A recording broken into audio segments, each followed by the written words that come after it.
Ya, Assalamualaikum warahmatullahi wabarakatuh. Perkenalkan nama saya Muhammad Reza Kalvi Agustian dari kelas PSDIB dengan NPM 215506116. Pada kesempatan kali ini saya akan menjelaskan topologi internet dari em, perusahaan 8, em, di mana ini untuk memenuhi tugas jaringan mata kuliah jaringan komputer. Ya, langsung saja. Pertama-tama itu ada topologi jaringan. Topologi jaringan ini ada topologi logik dan topologi fisik. Pertama ada topologi logik, itu adalah representasi tingkat tinggi tentang bagaimana dua atau lebih node terhubung. Topologi logik menggambarkan atau menjelaskan bagaimana sinyal bekerja pada jaringan dan bagaimana data ditransmisikan dari suatu node ke node lain pada tingkat yang sangat tinggi. Menurut Sopana tahun 2017, topologi logik sangat erat kaitannya dengan media akses, kontrol, dan protokol. Kedua itu ada topologi fisik, yaitu adalah bentuk fisik dari tata letak kabel yang terlihat dengan jelas dan tidak abstrak.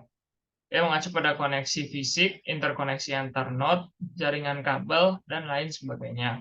Pendekatan topologi ini menentukan cara perangkat dihubungkan dengan atau tanpa kabel.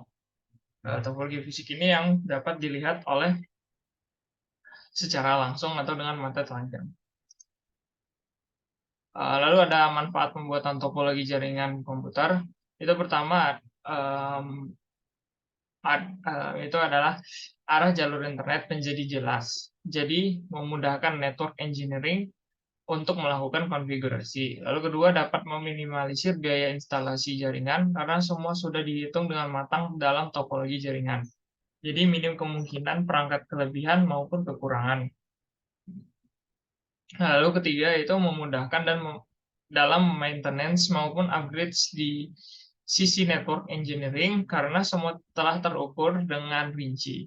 Pemberian label di setiap kabel juga akan menjadi nilai plus. Lalu manfaat terakhir itu ada penggunaan menjadi sangat mudah di sisi user karena semua bisa saling berkomunikasi dengan baik.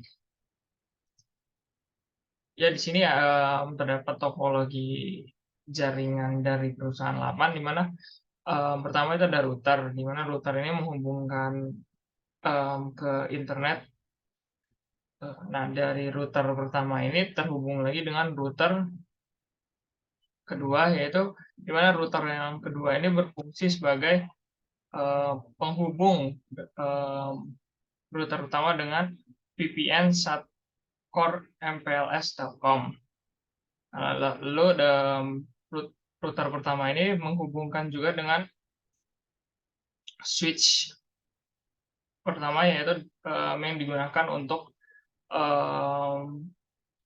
menghubungkan server-server ke internet. Karena pertama itu switch itu menghubungkan web server, lalu kedua ada di jurnal, lalu ketiga ada FRSIP, lalu keempat ada DNS, lalu kelima itu ada publikasi, lalu keenam itu adalah si foreign monef, lalu ketujuh itu ada mail server, ke-8 itu ada blue server,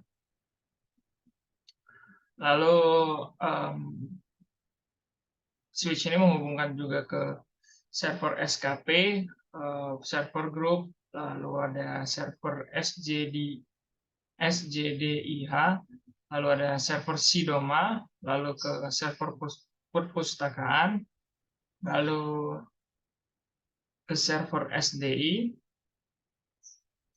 lalu ada ke server SIMPAC, lalu ada ke server LPSE, lalu ke server ETAKA. Lalu di mana di bawah ini di bawahnya terdapat angka-angka yang dimana angkanya berfungsi sebagai IP address dari server-server ini.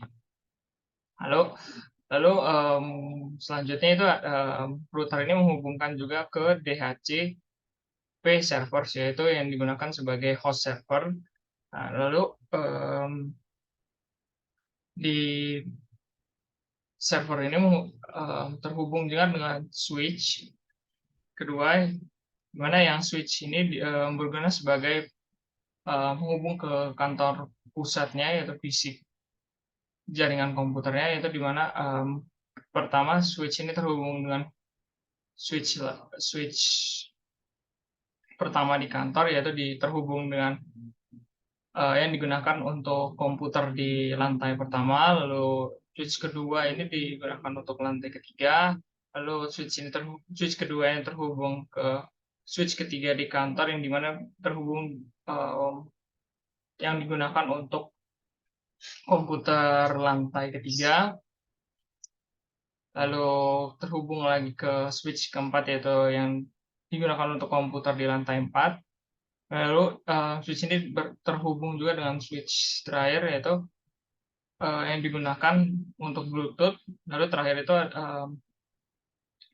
switch ini digunakan terhubung dengan Wi-Fi. Ya, kurang lebihnya saya mohon maaf.